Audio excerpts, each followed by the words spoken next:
Hey, welcome back to Reddit Cheating Wife, the best channel for cheating stories. Like and subscribe to the channel for cheating stories like this. I 40 female, cheated on my husband, 42 male of 14 years a few months ago. I am sorry for what I did, but I have no idea what he thinks, and he won't speak to me. I'm well aware that I'm the bad guy from the get-go, and I get that, but allow me to clarify the situation. I love my husband. People will tell you that I don't because of what I've done, but I really believe it to be true. It was a mistake on my part. I had a brief romance with a mutual friend that lasted just a few weeks. It wasn't even a month before my husband came home from work for his lunch break and realized what had happened to us. Because he's never done it before, I'm thinking he was a little skeptical. Despite the fact that we weren't doing anything, we were in bed together so that he could figure it out. I recognize that what I did was wrong, and I recognize how much misery I caused my husband as well. Not even the most heartfelt apology could make up for my sorrow. He left the house and didn't come back until it was really late in the evening. I attempted to reach him, but he did not respond to my calls. The next morning, I saw his side of the bed was occupied, but he had gotten out of bed before me. I discovered him in the kitchen and attempted to apologize, but he refused. Instead, he just inquired as to how long I'd been with Isaac, our friend, and a flood of additional inquiries as to when, how it started, and so on and so forth. As soon as he finished, he walked away, saying, "Enough." I'm not sure where he went that day, but he returned late that night to tell me about it. Isaac was the last person I saw for a long time. After then, he never brought up the subject of the affair again. Immediately after the dispute, he started acting in a cold and distant way, which is typical of most individuals. He was not loving, nice, angry, or passionate in any way. He only communicated with me when it was absolutely necessary to do so. We were less than a month away from our anniversary, so I figured he was waiting for that day to arrive before proceeding with the divorce proceedings. Despite my efforts, the anniversary passed without incident, and he treated me to an uncomfortable supper, which was the end of it. After 7 months, he hasn't said anything about how he came across us or what he did to us. Occasionally, I bring it up in order to address it and have closure, but he always shuts me down and remains depressed for the rest of the day. He doesn't act in the same manner around me as he used to, but he is cordial and even nice at times. As a result, we've stopped having relations, and he just kisses me goodbye before going for work. On the whole, I'm at a loss on what to do next. I'm completely baffled by what's going on. I'm not certain he wants to leave me, but I'm starting to have second thoughts. I am fully aware that I made a horrible mistake, and I would fully understand if my husband wanted a divorce, which I do not.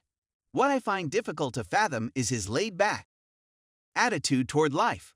I'm not sure whether he still has feelings for me. I'm well conscious of the fact that what I did was awful.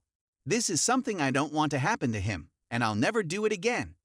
Attempting to communicate with him about what happened, apologize, or find a solution to alleviate his distress, on the other hand, results in his walking away. My mind is blank as to what to do next, and I'm not sure what to make of the situation. Story 2. My wife of 12 years just got herpes. I'm still in a state of shock and have no idea what I'm thinking or feeling. But in order to convey a complete picture, I need to go into further depth, so here we go. My wife and I enjoy a wonderful life together. We have a number of fetishes, as well as a large collection of toys and a regular schedule of encounters. She started asking me about a year ago whether I would be interested in expanding our relationship and exploring the possibility of playing with other people. It took a long time and much deliberation, but we eventually came up with a set of rules and opened it up for some playtime. This occurred somewhere around the middle of April. Due to the fact that my wife was specifically looking for a more dominant man than myself at the time, I offered her permission to meet up with other men for play, as long as there was no contact involved, such as ropes and the like. This was done with the premise that we'd see how things went and then maybe open it up to later if she couldn't find a dominant who was a good match for her with that restriction in mind. We'd also meet up with and play with another couple to get me used to the thought of sharing her with someone else. It was in early April that we played with another couple who had dom experience, and we've since played with them twice more. In the first week after receiving my approval, she met with one person for impact play, another for coffee to get a feel for him, and scheduled 2 other meetings, one of which was with someone she worked with. We were both caught away by the fact that she was thinking about people she knew at the same time as she was thinking about the large number of people with whom she was engaging so quickly. As a result, we discussed it and agreed to play with the other couple for the time being. It was too fast for me and hurt me too much. It turns out that she met up with someone for a session, and then was convinced to give him after a little prodding, around 2 weeks before to our agreement, or after we called it off. She doesn't recall exactly when, just that she realized it was a horrible situation. She was devastated and didn't meet with anybody again after that. She also deleted all of her online information from the dating websites she was using, and she chose not to tell me about her experience. When she went to the doctor last week, she was asked whether she had participated in activity with anybody other than her husband, and she was then exposed to an STD test as a result of the inquiry. She discovered yesterday that she had herpes types 1 and 2 and that she had been infected with them. Because we were babysitting, she didn't tell me until after work tonight that she was pregnant. I'm still reeling from the experience and have no clue what I want to do with my life at this moment. She was distressed and apologetic. She had been suffering from a severe cold for many months and was in tears as a result of it. While I have promised her that I would not forsake her for and I do not believe that I would do so, I am apprehensive that I may get unhappy in the future, thinking that she may betray my trust in her once again.